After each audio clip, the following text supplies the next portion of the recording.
by the Sly for Vaughn comments. They be saying Sly for Vaughn, I think they trolling me. The reason I just don't see them comments. For Lil Durk, let me tell you about what options he has left and why the bond was denied this time.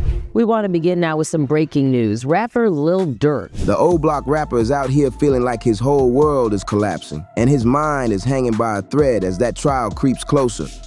Ever since he got locked up, things have been hitting him from every direction, and the situation inside those walls is tearing him down in ways people on the outside don't even realize. Stick around till the end of this video, because the truth about what's really happening to Lil Durk behind bars is way wilder than anyone expected. You don't want to blink on this one because the details coming out of that prison are shaking the entire rap game. Lil Durk's arrest didn't just surprise fans, it rattled the whole industry. The moment news broke that he was grabbed near the Miami International Airport, people were stunned. Law enforcement had been tracking moves he was making, claiming he booked multiple international flights to throw them off and slip away before they could close in on him. When they finally stepped in, he was taken into federal custody on October 17, 2020, and the pressure hasn't stopped since. Right after the arrest, a federal magistrate judge wasted no time and ordered that he stay locked up with no bond while waiting to get transferred to Los Angeles for arraignment. That decision alone had the streets buzzing because it showed the feds were taking this case deadly serious. Neither Lil Durk nor the 5 other defendants have accepted any plea deals, and that refusal has everyone watching closely. All 6 of them are now lined up to be arraigned in downtown LA, and the tension around this case is growing by the minute. The case is now sliding straight into the state's district court, and things are heating up fast. Prosecutors dropped a superseding indictment reaching all the way back to 2010, claiming Lil Durk built an organization called Only the Family, better known as OTF. They say it started like a legit music movement but had secret business going on behind the scenes, all tied to the Chicago-raised rapper. Court papers are painting a wild picture, saying the group got mixed up in violent situations involving serious harm and deadly force. And prosecutors insist these moves were carried out under the rapper's direction. They're trying to frame it like Durk was calling shots from the top, pushing the whole operation forward. According to the indictment, the tension exploded because Durk had major issues with someone the paperwork labels as TB Condo Rondo. That feud reportedly sparked back in November 2020, after an associate of TB took the life of Durk's close friend, King Von. Losing someone that close pushed Durk into a dark place, and prosecutors claim he was ready to do anything to handle the situation and make sure his enemy felt the pressure. Things took a turn on August 19, 2022, when the documents say OTF members and associates came up with a plan to shut down TB completely. They allegedly used 2 vehicles to trail him, stalk him, and line up a move that prosecutors are calling a murder attempt. The plan was bold and risky, and the whole thing spiraled out of control fast. The situation hit the streets heavy when shots went off at a gas station near the Beverly Center shopping mall. The crew that's now sitting as co-defendants with Lil Durk allegedly pulled out multiple weapons, including a machine gun, and fired off around 18 shots toward Condo's vehicle. The noise, the chaos, the panic, everything erupted in seconds. But the plan slipped apart when one of the rounds hit Condo's cousin, who was riding with him during the incident. Prosecutors say the entire event shows things were rushed, sloppy, and reckless. In their evidence, they're claiming Lil Durk himself gave the order for Condo's removal, and the people he brought into it ended up turning the whole situation into a complete disaster. Lil Durk ended up putting himself in even more danger because the money behind this whole plan allegedly came from bank accounts and OTF-connected funds, making the trail easy for investigators to follow. Flight and bank records later showed that an OTF member, someone close to Durk, helped arrange everything and even sent payments to 5 alleged co-conspirators so they could fly from Chicago to California the day before the attempted hit.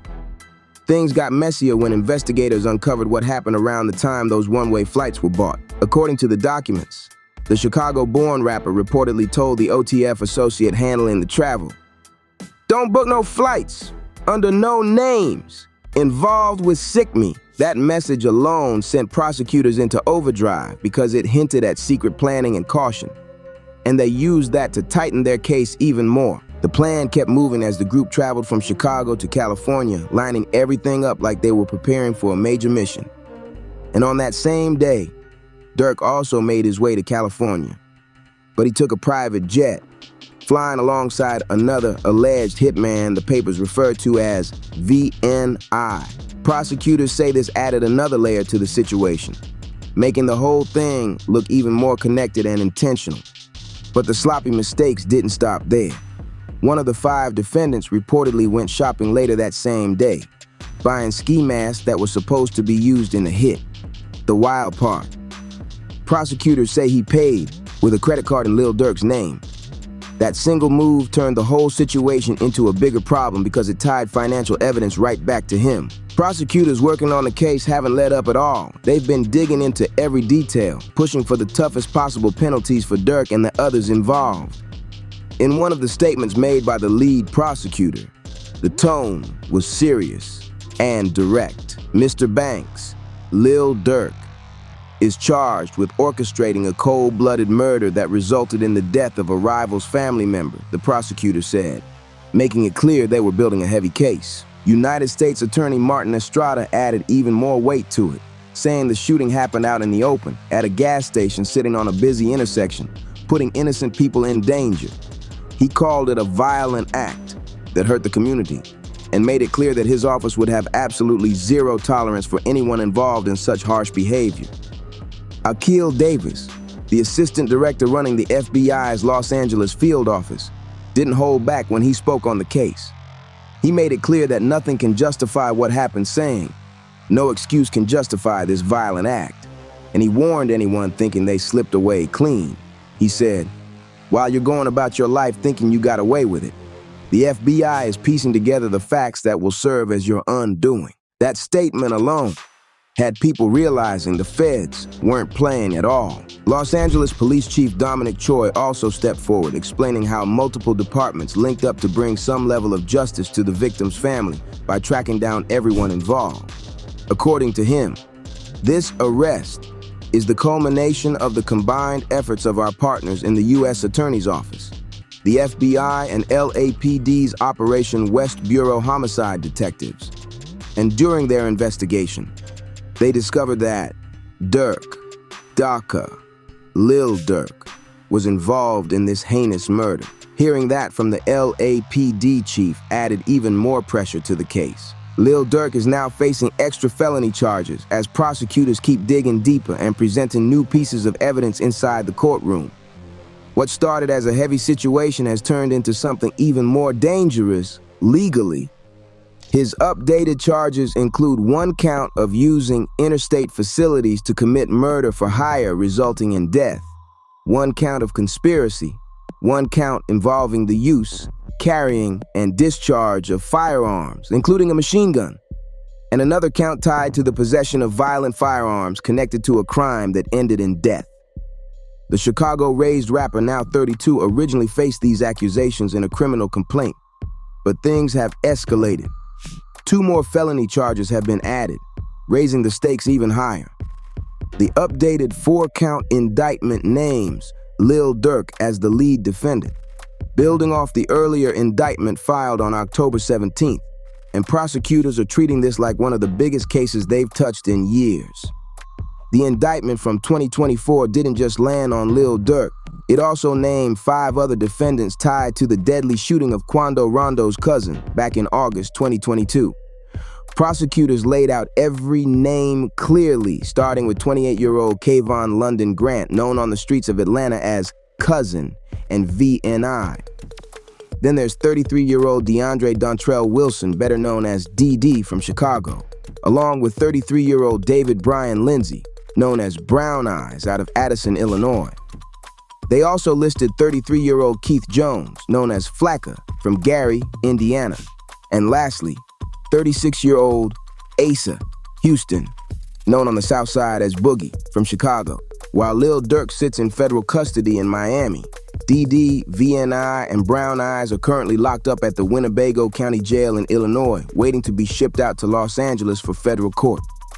At the same time, Boogie and Flacka are being held inside the Metropolitan Correctional Center in Chicago as the legal process keeps moving. Now, the big question the streets keep asking is this: what's really happening to Lil Durk on the inside? People close to the situation are sending prayers up, hoping he can hold it together until trial and be strong enough to handle whatever sentence might come if he loses in court. The tension around him is real because insiders say the rapper isn't exactly surrounded by friends in there.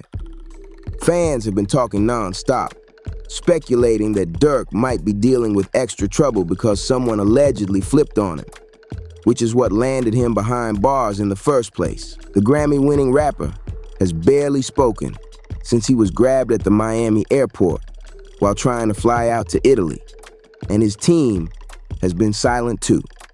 That failed escape attempt made the whole situation even more intense. On top of that, there are unconfirmed rumors swirling that Lil Durk may be crossing paths with people tied to Quando Rondo inside the prison. If that's true, then his time behind those walls could get extremely dangerous because those connections run deep and the history between them is rough. Nobody knows for sure what's happening day to day, but people in the streets believe the rumor might have some truth behind it. When someone's locked up on charges like these, it's common for them to face threats or even get injured inside. And Durk might be dealing with that same reality. Some inmates could see him as a target because of the reason he ended up there, and others might simply want to test him or make a point. Lil Durk and his alleged associates were reportedly aiming at Quando Rondo back in 2022, but the tragedy ended with his cousin, Savio Robinson, being caught in the crossfire. And prison politics don't forget things like that. And before we wrap this up, listen close. If you've been rocking with us, then it's time to go all in with the family. Turn those notifications on and hit that subscribe button right now for Rap Uncovered. The streets never sleep, and we're nowhere near finished. There are way more stories, way more truth, and way more heat coming your way. We drop fire every single day, and tomorrow's upload is about to be even crazier, even deeper, and absolutely unmissable. Smash that like button, share this video with all your homeboys, and drop your thoughts in the comments so we can hear what the streets are saying. We'll catch you in the next one right here at Rap Uncovered.